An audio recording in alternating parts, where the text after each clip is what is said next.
now we are going to start with the new topic, that is the functional group, right? Functional group is actually something which is very important. Actually, when they are attached to the carbon chain, they just determine the properties of that compound, right? So that means, what does the functional group indicates? So they are you can say a atom or a group of atoms that just determine the properties of the compound.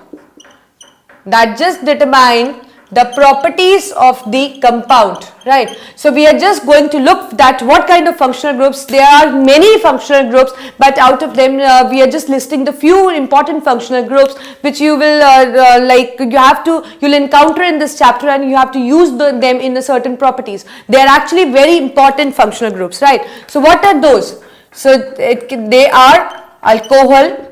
So how you come to know that the given functional group is an alcohol, right? So just look at here that if you have got a chain and at the end or in between you get to see this hydroxide group, that is the hydroxyl group. What do you call this group as? Alcoholic or hydroxyl group, right? So if you see this hydroxyl group attached in a carbon chain, that means it indicates the functional group is present, and that functional group is the alcoholic group, right? So that means in case of alcohol, which functional group is present? If OH is present, what is OH? It is a hydroxyl group, right? So if it is present, that means the functional group which is present in a chain is in the alcoholic group, that is the alcohol, right? So that means if we have a functional group, that means we have to have a special ending for the name, right? So these functional groups they serve as a secondary suffix, right? So in this case, what will be the suffix which will be used, and the secondary suffix, because primary suffix indicates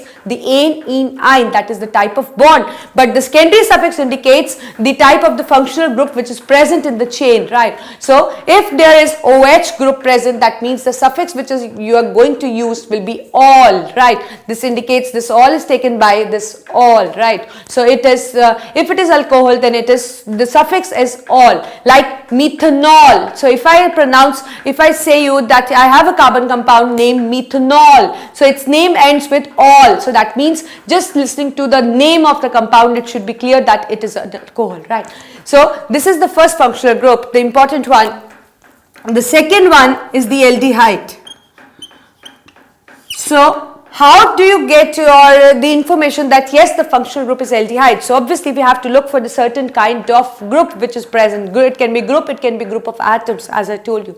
So what indicates that it is an aldehydic group? That is the CHO, right? So if there is CHO present in the chain, that means it is an aldehydic group, right? But not always you are going to see the CHO written in the same form. So you need to have the structure in which you get to know that what kind of bond the C is forming with H and O. That indicates that how many number of valencies are actually stabilized, right? So here I have an open structure for aldehyde, that is CHO, right? And here it is ready to link with some chain, some carbon atom of a chain. So that means it is an aldehydic group, right? And the suffix we'll be using it for, it will be aldehyde. So that means methanol, propanol, butanol, so all ends with so that means it indicates the secondary suffix is that means it is a aldehydic group, right? Similarly, we have the carboxylic acid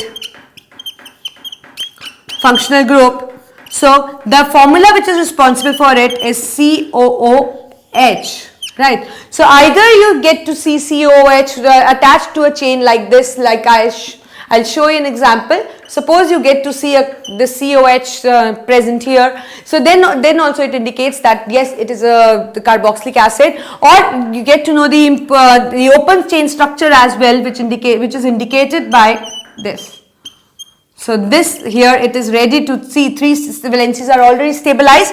It is just needing 1 valency is unstabilized, that is why it is linking to some carbon atom of the chain. And how now the question arises, how now you are going to end this name, the carboxylic acid name? It is definitely with the suffix, that is the oic acid. So oic acid is a suffix for the carboxylic acid. Carboxylic acid, that means the oic acid. Like methanoic acid, ethanoic acid, butanoic acid, propanoic acid. You don't get confused. I'll be just explaining you afterward that how you get to make these compounds and how to. It is so simple to remember these names as well, right? So it is not a big deal. So just at this moment, concentrate on these groups that you should be familiar. That if I say it is an alcohol group, so definitely it should strike your mind that yes, the chain has the OH group. If I say the carboxylic acid group, so it should strike you that yes, ma'am is talking about the carboxylic acid, that is COOH group, right? So this is what the three important functional groups, but they are not limited to the three, we have many more, right? So let us take an example of another functional group, that is ketone. How ketone is indicated in a chain? If we get to see this kind of group present in a chain, and here is a, you can say the carbon atom of the chains are present, that means it indicates it is a ketonic group. And how its name is going to end with the suffix "un." It's by the suffix "un", right? Like propanone, butanone, we have pentanone. So everything is ending with "one", that means the secondary suffix is "one", that is, it is a ketone, right? And moreover, we have one more, that is ester. How ester is indicated? If you get to see this kind of group present in a compound, that means it indicates it is an ester. And you know that esters are the compounds with the fruity smell. They are actually used in perfumes, ice creams and all. They just they are used as a flavoring agent. They have the fruity smell. It is a characteristic property of the esters, right? So how they are indicated? They are indicated by COO, right? And the bond formed is again 1, 2 and 3. That means it is left with the one valency. Again, so it has to be linked, it has a special property that it has to be linked between the carbon atoms, right? This I will be telling you after just summing up. So I think it is clear. We have few more functional groups like ether. So what is ether? It is O group, right? It is ready to link with some other atoms, right? So it is a ether. So similarly, we have these important functional groups. I think again I am repeating a topic for you. Functional groups are actually a atom or a group of atoms which just determine, if they are present in a chain, they just determine the properties of the compound, right? I think it's clear now. So we have alcohol. It is just shown by the OH group and the suffix is "ol", right? We have the aldehyde group indicated by CHO. If we talk about the open structure, it is like that, and the suffix we use is "ul", right? Carboxylic acid is COOH, that is C double bond O and this OH. It's this thing written by the suffix this thing oic acid. Again we have ketone, that is CO and the suffix is "un", right? We have ester, that is COO and the suffix we used, sorry I forgot to tell you the suffix, it is O8.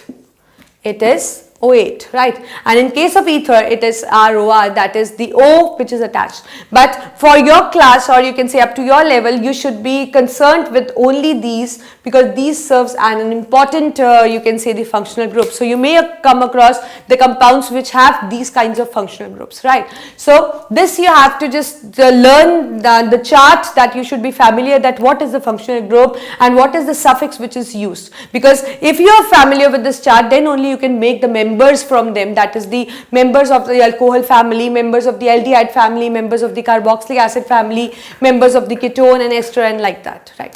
So now I am just going to tell you the method how to just remember them. Actually they are somehow similar with each other. See, aldehyde and carboxylic acid is somehow similar, the only difference lies is the O. Right, here there is no O and in this case there is an O. So that means there is a similarity between the aldehyde and the carboxylic acid. So they just differ in this O atom, right? And similarly, this ketone and ester are somehow similar to each other. You can see that it is CO and they possess one more O. So you may write CO, and if it is COO, it indicates the ester, and if it is CO, it indicates the ketone. So it is hardly a matter of one O, but it's not a small thing. It just governs the properties of the compound. So this O again, if like the CO, the compound with this functional group CO serves, they have a few different properties, and the compound with the one O extra is, I told you that it's an important compound. It has a fruity smell. That means it is again a different one. So this is how you're going to remember this chart. Then in the next, now we'll be taking up that how to make the compounds out of them, right?